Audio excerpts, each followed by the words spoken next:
Main పేపర్‌లో దాదాపుగా అన్ని పేపర్‌లు ఇయాల ఒకటే వార్తలు రాసినాయి.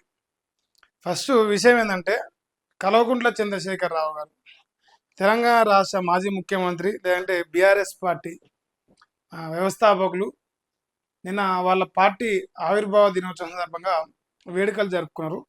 సో, దాంతో పాటు వాళ్ళ పార్టీ నాయకులతోని కేసీఆర్ మాట్లాడారు. సో, మాట్లాడేటప్పుడు చాలా చాలా చాలా విషయాలు ప్రస్తావించిండు. అందులో మేజర్‌గా కాంగ్రెస్ ప్రభుత్వం పైన చానా రోజుల తర్వాత విమర్శలు చేసిండు. చాలా ఘాటైన విమర్శలు చేసిండు. ఈ ప్రభుత్వాన్ని చిల్లర ప్రభుత్వం అని తీసి పడేసింది. సింగిల్ డైలాగ్‌లో చిల్లర ప్రభుత్వం ఇది. ఈ తెలంగాణ రాష్ట్ర ప్రజలను మెప్పించలేదు. ఈ ప్రభుత్వానికి పరిపాలన చేత కావడం లేదు. ప్రజల మేలు కోరే ప్రభుత్వం ఇది కాదని చెప్పేసి చాలా అంటే 2.5 సంవత్సరాలుగా కేసీఆర్ మాట్లాడింది ఒక ఎత్తైతే, నిన్న వాళ్ళ పార్టీ ఆవిర్భావ దినోత్సవంలో వాళ్ళ పార్టీ కార్యకర్తలతో మాట్లాడింది ఇంకా పెద్దగా ప్రజల్లోకి వెళ్ళే ప్రయత్నం చేస్తా ఉన్నాం. ఎందుకంటే ఈరోజు చూస్తా ఉన్నాం, 2.5 సంవత్సరాలు అవుతుంది రేవంత్ రెడ్డి ముఖ్యమంత్రిగా ఉండబట్టి. 2.5 సంవత్సరాల కాంగ్రెస్ పార్టీ చరిత్రలో ఏ ఒక్క వర్గం కూడా సాటిస్ఫై లేదు. అది నిరుద్యోగుల కాంచి మొదలు పెడితే, ఉద్యోగుల కాంచి మొదలు పెడితే, లేదంటే విద్యార్థుల కానించి, రైతుల కానించి, మహిళల కానించి, ఇట్లా ఈ వర్గం ఆ వర్గం అని కాకుండా అన్ని వర్గాలు ఈ రాష్ట్రంలో కాంగ్రెస్ పైన పెద్ద ఎత్తున ఆందోళన వ్యక్తం చేస్తున్నాయి, వ్యతిరేకతను కనబరుస్తున్నాయి, అన్ని కనిపిస్తున్నాయి. సో దాన్ని ఇలా కేసీఆర్ ప్రస్తావిస్తుండు. సో అందుకే ఫస్ట్ ఇలా కాంగ్రెస్ వెలుగు పత్రికలో వచ్చిన వార్తను చూపిస్తాం. ఇంకా ఇదే వార్తను మిగతా వాళ్ళు ఎట్లా రాసో చెక్ చేయాలి. సో ఫస్ట్ కాంగ్రెస్ పత్రిక ఇది రేవంత్ రెడ్డి గారి యొక్క వెలుగు పత్రిక. ఇదో చిల్లర ప్రభుత్వం, వాళ్ళ మాటలేంటి ఆ కూతలేంటి అని చెప్పేసి కేసీఆర్ మాట్లాడుతూ ఉండు. చిల్లర ప్రభుత్వం మరి మాటల గురించి మాట్లాడితే చాలా బ్రహ్మాండంగా చెప్పొచ్చు. సో తెలంగాణ రాష్ట్రంలో రేవంత్ రెడ్డి ఎట్లాంటి బూతు పదాలు వాడుతుండు, ఎట్లాంటి పదజాలం వినియోగిస్తానని చెప్పేసి కేసీఆర్ మాట్లాడుతూ ఆ మాటలు ఏంటి ఆ కూతలు ఏంటి, ఇది చిల్లర ప్రభుత్వం అని చెప్పేసి ఫస్ట్ స్టేట్మెంట్ ఇది వెలుగు పత్రిక రాసింది. వేరే వాళ్ళు రాస్తే నమ్మకపోదాము, నమస్తే తెలంగాణ రాస్తే నేను నమ్మకపోయినాను, కానీ ఇది వెలుగు పత్రికే రాసింది. సో ఇప్పుడు తెలంగాణను పెంట కుప్పలా మార్చిరట. తేజస్వి సూర్య ఒక విధవాట, తెలంగాణపై ఇష్టం వచ్చినట్టు మాట్లాడినట. ఆ విధవ మాటలను ఏ ఒక్క విధవ ఖండించలేట. కాంగ్రెస్ బీజేపీ నేతలు మనుషులు కాదా అని క్వశ్చన్ చేసింది. ప్రజలకు ఎంత మంచి చేసినా ఎందుకు ఓడిపోయామో ఆత్మవిమర్శ చేసుకోవాలి అంటున్నాం. ఈ మధ్య పార్టీలో ఆ సోషల్ మీడియా భక్తులు మోపైర్రట. కొందరు నేతలు ఇంకా అహంకారంతో ఉన్నారట. సిట్టింగ్ ఎమ్మెల్యే అయినా సరే ఈసారి ముఖం చూసి టికెట్లు ఇచ్చేది లేదట. ఆ పార్టీ రాష్ట్ర కమిటీ మినహా అన్ని కమిటీలను రద్దు చేస్తున్నట్టు ప్రకటించినట్ట. బీఆర్ఎస్ రజతోత్సవ ముగింపు కార్యక్రమంలో కేసీఆర్ మాట్లాడారు. సో ఇంతవరకు కల్వకుంట్ల చంద్రశేఖరరావు గారు మాట్లాడిన అంశాలు. కేసీఆర్ మాట్లాడిన మెయిన్ పాయింట్ ఏంటంటే, తెలంగాణ ప్రజలట మళ్ళీ సేమ్ డైలాగ్ వాడుతుండు. మేము ఎంత చేసినా ఏం చేసినా మనం విమర్శ చేసుకోమంటారు, ఆత్మవిమర్శన ఏమని చెప్పిన డైలాగు,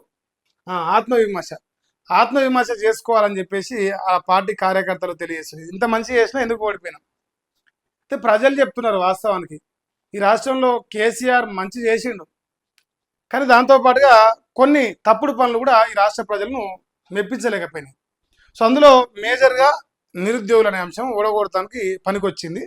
సో ఇప్పుడు ఇక్కడ కేసీఆర్ మాట్లాడిన మెయిన్ పాయింట్స్ కూడా, ఒకటి తేజస్వి సూర్య వ్యాఖ్యల పైన మాట్లాడిండు. తెలంగాణ పైన ఇష్టం వచ్చినట్టు మాట్లాడుతున్నాడు ఆయన, ఒక విధవ, ఇంకా ఏ విధవ కూడా ఖండించలే అంటుండు. వాస్తవం చెప్పాలంటే బీఆర్ఎస్ కాంగ్రెస్ రెండు ఖండించినాయి. మరి కాంగ్రెస్ ఖండించిన గనపడలేదా మరి ఏదో తెలియదు. ఇక ఈ మధ్య పార్టీల్లో బీఆర్ఎస్ కానీ బీజేపీ కానీ కాంగ్రెస్ కానీ ఏ పార్టీ అయినా కానీ ఆయా పార్టీల్లో సోషల్ మీడియా భక్తులు ఎక్కువైనారు. ఈ సోషల్ మీడియా భక్తులు తెలంగాణ రాష్ట్ర వ్యాప్తంగా పాపం ఏ పార్టీకైనా ఉన్నారు. ఈ పార్టీ ఆ పార్టీ అని లేదు, అందరూ సోషల్ మీడియా పైన పడ్డరు. అందుకే కదా ఈరోజు మాలాంటి యూట్యూబ్ ఛానళ్ళు సోషల్ మీడియాలో ప్రజల కోసం మాట్లాడి శాటిలైట్ ఛానల్ వాడబెట్టింది. సో ప్రజలంతా ఇటువైపు ఎవరు కాబట్టి మరి పార్టీలు కూడా ఆఖరికి సోషల్ మీడియా వైపు వస్తున్నాయి. అందుకు కేటీఆర్ కానీ కేసీఆర్ కానీ వాళ్ళందరికీ సొంతంగా హ్యాండిల్స్ ఉన్నాయి. వాళ్ళందరూ సొంత హ్యాండిల్స్లో పోస్టులు పెడుతూనే ఉన్నారు. సో అందరూ అదే నమ్ముకున్నారు. మరి మోపై అంటాడు. కొందరట ఇంకా అహంకారంతో అట ఈ సిట్టింగ్ ఎమ్మెల్యేలు అయితే కాంగ్రెస్లో ఉన్నారో, కాంగ్రెస్లో కానీ బీఆర్ఎస్లో కానీ బీజేపీలో కానీ ఎవడైనా సరే రేపు భవిష్యత్తులో టికెట్లు వస్తాయని ఎక్స్పెక్ట్ చేసే అవసరం లేదు. ఎందుకంటే ఇప్పుడు ప్రస్తుతం ఈ కాంగ్రెస్లో పరిశీలిస్తుంటే వీళ్ళెవరు గెలవరు. బీఆర్ఎస్లో ఉన్న వాళ్ళు ఆల్రెడీ ఓడిపోయారు. సేమ్ లాస్ట్ టైము ముఖం చూసి టికెట్ ఇవ్వడం వల్ల వాళ్ళ పార్టీ అధికారంలో రాలేదని వాళ్ళు నమ్ముతున్నారు. సో ఇట్లా 119 ఎమ్మెల్యేలో నాకు తెలిసి 20 మంది పాత ఉంటుండొచ్చు, మిగతా వాళ్ళంతా కొత్త వాళ్ళకి టికెట్లు ఇచ్చే అవకాశం కనిపిస్తుంది ఏ పార్టీ అయినా సరే. ఇక మరి సిట్టింగ్ ఎమ్మెల్యే అయినా సరే ముఖం చూసి ఇచ్చేది లేట. బీఆర్ఎస్ రజతోత్సవంలో మాట్లాడాడు. అది ఇప్పుడు ఇక్కడ మీరు అబ్జర్వ్ చేసిరా. ఫస్ట్ ఈ పేపర్ ఎందుకు తీసుకున్నంటే కేసీఆర్ ఓన్లీ చిల్లర ప్రభుత్వం అనే డైలాగ్ తప్ప మిగతా విషయాలన్నీ ఆ పార్టీ కార్యక్రమాల గురించి ఇంకో దాని గురించి రాశారు. కానీ యాక్చువల్గా కేసీఆర్ ఎంటైర్ ఈ సభలో లేదంటే ఆ మీటింగ్లో మాట్లాడిన చాలా చాలా చాలా పాయింట్స్ మిస్ చేశారు.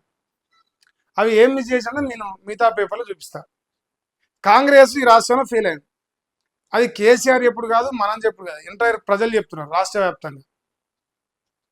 వీళ్ళ బాధాకరమైన విషయం ఏంటంటే వీళ్ళు పేపర్లలో నికార్సుగా నిజం రాసే ధైర్యం లేదు వీళ్ళకి. నికార్సుగా నిజం రాసే ధైర్యం లేదు. సో ఇక ఆయన రాసింది అట్లా కదా. ఇప్పుడు ఇంకొక ఈయన ఇంకా పెద్ద జర్నలిస్టు, ఇంకా ఈయన జర్నలిజాన్ని ఇట్లా వండుతాడు అన్నమాట. మంచిగా అన్నం కూరలో వండుతూ ఉంటాడు. సో ఈయన ఎట్లా రాసింది చూడు. ఉంటే ఉండండి, పోతే పోండి అంటున్నట. అటోకాలు ఇటోకాలు వేస్తారంటే కుదరదట. సోషల్ మీడియా డ్రామాలు ఇక్కడ పనిచేయవట. అందరూ పార్టీ లైన్ను కట్టుబడి పనిచేయాల్సిందే. అలా ఉండకపోతే సిట్టింగ్లకు సీట్లు ఇవ్వను. బీఆర్ఎస్ నేతలకు కేసీఆర్ గట్టి హెచ్చరికలు జారీ చేసిండు. పార్టీ ఆవిర్భావ దినోత్సవం సందర్భంగా రాష్ట్ర కార్యవర్గ ముఖ్యులతో సమావేశం ఏర్పాటు చేసింది. కొందరు ఎమ్మెల్యేల తీరుపై తీవ్ర అసంతృప్తి. రాష్ట్ర కమిటీ మినహా అన్ని స్థాయిల కమిటీలు రద్దు. త్వరలో కొత్తవి ఏర్పాటు బాధ్యత కేటీఆర్కి అప్పచెప్పిండు. తేజస్వి సూర్య ఒక పెద్ద విధవ. పార్లమెంట్లో తెలంగాణపై అడ్డగాలుగా మాట్లాడిండు. అయినా కాంగ్రెస్ విధులు అడ్డుకోలేదు. మన వాళ్ళుంటే రణరంగం సృష్టించేవారు అని చెప్పేసి కేసీఆర్ మాట్లాడారు.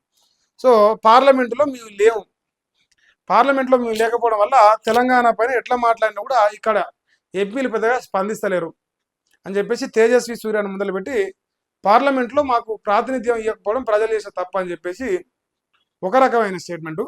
ఇప్పుడు ఇక్కడ మీరు అబ్జర్వ్ చేస్తే ఇక్కడ ఎంటైర్గా ఈ రాధాకృష్ణ రాసిన మొత్తం బీఆర్ఎస్ పార్టీలో ఉన్న నాయకులు తిట్టిండు, పొగిడిండు, మీకు టికెట్లు ఏమని చెప్పిండు, మీరు మంచిగా పని చేయాలని చెప్పి ఇట్లా రాశారు. కానీ కాంగ్రెస్ పైన 7 దోషుల మన్నెత్తి పోసిండు. 7 దోషుల మన్నెత్తి పోస్తే ఒక్క స్టేట్మెంట్లో కాంగ్రెస్కు వ్యతిరేకంగా ఇలా రాలే. ఈయన జర్నలిస్ట్ అయ్యో, ఏం పేరు ఈయన పేరు రాధాకృష్ణ. ఈయన పెద్ద జర్నలిస్టు, తెలంగాణలో పత్తిత్ అనమాట. ఊరికంటే ముందల మోపాయి తడిన. ఇగో కొత్త పార్టీలు అట వస్తుంటాయి పోతుంటాయంట. టీడీపీ తర్వాత నిలబడ్డ పార్టీ బీఆర్ఎస్ అట. కవిత పార్టీపై కేటీఆర్ మాట్లాడినట. తమపై విషయం చిమ్మడం తప్ప రేవంత్కు మరో పని చేత కాదని విమర్శ చేశాడు. లీకులు కాదు, ధైర్యం ఉంటే బహిరంగంగా మాట్లాడాలని చెప్పేసి కేటీఆర్ సవాల్ చేస్తుంట. అంటే టీడీపీ పార్టీ తర్వాత వాస్తవంగా ఇప్పుడు ప్రాంతీయ పార్టీలో తెలంగాణలో కానీ ఏపీలో కానీ బీఆర్ఎస్ మాత్రం నిలబడింది. తర్వాత ఇప్పుడు వైసీపీ వచ్చింది. టీఆర్ఎస్ తర్వాత వచ్చిన పార్టీ వైసీపీ నిలబడేది. మరి ఇప్పుడు ఆయన ఆ స్టేట్మెంట్స్ కేటీఆర్ మాట్లాడుతూ కల్వకుంట్ల కవిత ఆ పార్టీ పెద్దగా ప్రభావం చూపించదని చెప్పేసి చెప్పదలుచుకుంది. చాలా పార్టీలు పుట్టినాయి పోయినాయి, అలా కవిత కూడా ఒక పార్టీ అయితే తప్ప నిలబడదని చెప్పేసి ఒక కామెంట్ చేస్తున్నాడు. మరి రేవంత్ అన్న మాట్లాడిన తర్వాత చెప్తా. ఇప్పుడు నమస్తే తెలంగాణ వాళ్ళ సొంత పత్రిక వీళ్ళే రాసి చూడండి. తెలంగాణ పౌరుషం చూపిద్దాం. ఇది కేసీఆర్ ఇది మీటింగ్, వాళ్ళకి సంబంధించిన మీటింగ్. వాళ్ళ కార్యకర్తలు నాయకులందరూ మొదలు పెట్టుకొని మాట్లాడిన. అయితే రాష్ట్రంలోని 16 మంది కాంగ్రెస్ బీజేపీ ఎంపీలు దద్దమ్మలట. తెలంగాణను తేజస్వి అవమానిస్తుంటే సిగ్గు లేకుండా చూస్తారా? బీఆర్ఎస్ ఎంపీ ఒక్కరు అక్కడున్న పార్లమెంటు దద్దరిల్లేదు. తెలంగాణకు రక్షణ కవచంలా ఉండేది బీఆర్ఎస్ సైన్యమే. తెలంగాణ ఆత్మగల్ల యోధులను తయారు చేసుకోవాలి. అధికారంలో ఉన్నా లేకున్నా పనిచేసే నిబద్ధత కావాలి. తెలంగాణ పునర్నిర్మాణ యజ్ఞం పునఃప్రారంభం కావాలి. వడ్లు కూడా కొనలేని స్థితిలో చేతగాని కాంగ్రెస్ ప్రభుత్వం ఉన్నది. నిప్పులు జరిగిన బీఆర్ఎస్ అధినేత మాజీ సీఎం కేసీఆర్ క్రియాశీలకంగా లేకపోతే ముఖాలు చూసి టికెట్ ఇచ్చేది లేదు. రాష్ట్ర స్థాయి సమావేశంలో పార్టీ ముఖ్య నేతలకు స్పష్టీకరణ. ఇక ఇక్కడ ఒక చిన్న స్టేట్మెంటు. క్షేత్రస్థాయి నుంచే పునర్నిర్మాణం. నాయకులు విస్తృతంగా ప్రజల్లోకి వెళ్ళాలి. యాక్టివ్గా పార్టీ సభ్యత్వ నమోదు చేపట్టాలి. చురుగ్గా పనిచేసే వారికే మున్ముందు టికెట్లు ఉంటాయి. సర్ విషయంలో అప్రమత్తంగా ఉండాలి. కొత్త పార్టీలు పట్టించుకోవాలని పని లేదు. బీఆర్ఎస్ రాష్ట్ర కమిటీ మినహా అన్ని రద్దు. మరి పార్టీ ప్లీనరీలో పలు తీర్మానాలకు ఆమోదం. చీఫ్ మినిస్టరు చీఫ్గా మాట్లాడద్దు. రాష్ట్రంలో కాంగ్రెస్ అరాచక పాలన. బీఆర్ఎస్ ఆవిర్భావ వేడుకల అనంతరం మీడియాతో party working president KTR. So ఇప్పుడు ఎంటైర్ న్యూస్లో ఒక్కొక్కరు అబ్జర్వ్ చేస్తే ఇక్కడ బీఆర్ఎస్ పార్టీ స్ట్రెంథెన్ చేస్తూ కాంగ్రెస్ పార్టీ వైఫల్యాలను ఎత్తి చూపించే ప్రయత్నం కేసీఆర్ చేసింది. కానీ రేవంత్ రెడ్డి పత్రికలు అంటే బీఆర్ఎస్ పార్టీ బీజేపీ పైన విమర్శలు చేసింది, లేదంటే తేజస్వి సూర్య ఒక్కనే టార్గెట్ చేసింది, కాంగ్రెస్ని ఏం అనలేదు రేవంత్ రెడ్డి, సారీ కేసీఆర్ అని చెప్పేసి ఆయా పత్రికలు రేవంత్ రెడ్డి ఆస్థాన మీడియా పత్రికలు రాస్తున్నాయి. ఇప్పుడు దీన్ని ఎట్లా జర్నలిజం అంటారు? వీళ్ళు వేసేది ఎట్లా ఈ రాష్ట్ర ప్రజలకు ఉపయోగపడుతుంది అంటే ఎవరికి నచ్చినట్టుగా వాడు వాస్తవాలను వక్రీకరించి పేపర్లో రాసినంత మాత్రాన ప్రజలు గ్రహించరా ఏం జరుగుతుంది ఏం కథ అనేది? సో ఇప్పుడు రేవంత్ రెడ్డి యొక్క వ్యవహార శైలి ఈ రాష్ట్రంలో మీడియా ఛానల్ అన్నిటి కొనిపడేసి ఆయనకు అనుకూలంగా వస్తే ఒక వార్త, ఆయనకు వ్యతిరేకంగా వస్తే ఒక వార్త. సో ఇష్టం వచ్చినట్టుగా దాన్ని మ్యానిపులేట్ చేసే ప్రయత్నాలు జరుగుతున్నాయి. ఇప్పుడు కేసీఆర్ వాళ్ళ పార్టీ కార్యకర్తలకు కూడా చెప్తుంది, ఎవడైనా సరే కష్టపడితేనే టికెట్ ఇస్తా, బాజాబ్తా కష్టపడితేనే టికెట్ ఇస్తా, పార్టీని అంటిపట్టుకున్నోనికే టికెట్లు ఇస్తా, ఖచ్చితంగా క్షేత్రస్థాయిలో పనిచేయాలని చెప్పి చెప్తుంది. ఇప్పుడు నేను ఒక మాట చెప్తా, చాలామంది ఓడిపోయిన ఎమ్మెల్యేలు లేదంటే ప్రస్తుత ఎమ్మెల్యేలు బీఆర్ఎస్లో కానీ బీజేపీలో కానీ కాంగ్రెస్లో కానీ ఎవ్వరు కూడా క్షేత్రస్థాయిలో పెద్దగా పనిచేస్తలేరు. కాంగ్రెస్ వాడేమో ఊర్లో పొంటి పోతే వానికి ఏం చెప్పాలో తెలియక వాడిపోతున్నాడు. బీఆర్ఎస్ వాడు ఎట్లా ఓడిపోయినా కదా నాకేం పని ఆడిపోతున్నాడు. ఆ బీజేపీలో అధికారం రావడానికి మాకెందుకు ఇల్లు అని చెప్పేసి వాళ్ళు యువన సందర్భం ఆడుంటారు. ఫైనల్గా ప్రజాక్షేత్రంలో పని చేయకపోతే ఎవరికైనా రాజకీయ అవకాశం రాదు. ప్రజలు అధికారం ఇయ్యరు, ఊకనే పని చేసి 24 గంటలు వాళ్ళ సమస్యల పైన మనం కొట్లాడితేనే ఏమైనా అవకాశం ఉంటుంది. సో మొత్తానికైతే నిన్న కేసీఆర్ మాట్లాడినంట చాలా, ఇక్కడ మీరు అబ్జర్వ్ చేస్తే చాలా సందర్భాల్లో మనం గమనిస్తున్నాం కేసీఆర్ ఈ మధ్యలో చాలా స్ట్రాంగ్ అయిన మనిషి. మాట్లాడే విధానం కానీ ఆయన నిలబడే ఏమంటారు ఇంత ముందుకున్న పరిస్థితి ఇట్లా స్ట్రెచ్ ఏమంటారు కట్టెపట్టుకొని నిలబడే విధానం, ఆయనకున్న ఆరోగ్య పరిస్థితి ఇవన్నీ కొంచెం కట్టొచ్చినట్టు కనిపించేది. కానీ ఇప్పుడు అట్లా అనిపిస్తలేదు, చాలా ధీటుగా కనిపిస్తుంది.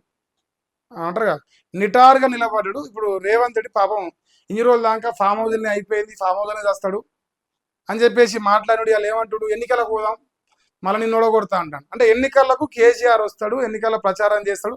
రాబోయే 2029 ఎన్నికలు కూడా కేసీఆర్ ముఖ్యమంత్రిగా పోటీ చేస్తాడని చెప్పేసి రేవంత్ రెడ్డి ఒప్పుకుంటున్నాడు వాస్తవానికి. సో ఏది ఏమైనా రాజకీయాలు ఎక్కడ పోయినా కేసీఆర్ ఆరోగ్యంగా ఉండాలని చెప్పేసి తెలంగాణ బిడ్డగా యావత్ తెలంగాణ ప్రజలు కోరుకుంటారు. ఎందుకంటే కష్టమో నష్టమో తప్పు చేసిన ఒప్పించాం మనోడే, అది ఒప్పుకోవాలి. ఇక వీళ్ళ నమస్తే తెలంగాణకు అనుకూలమే ఇది కూడా ఒకటి రాసింది.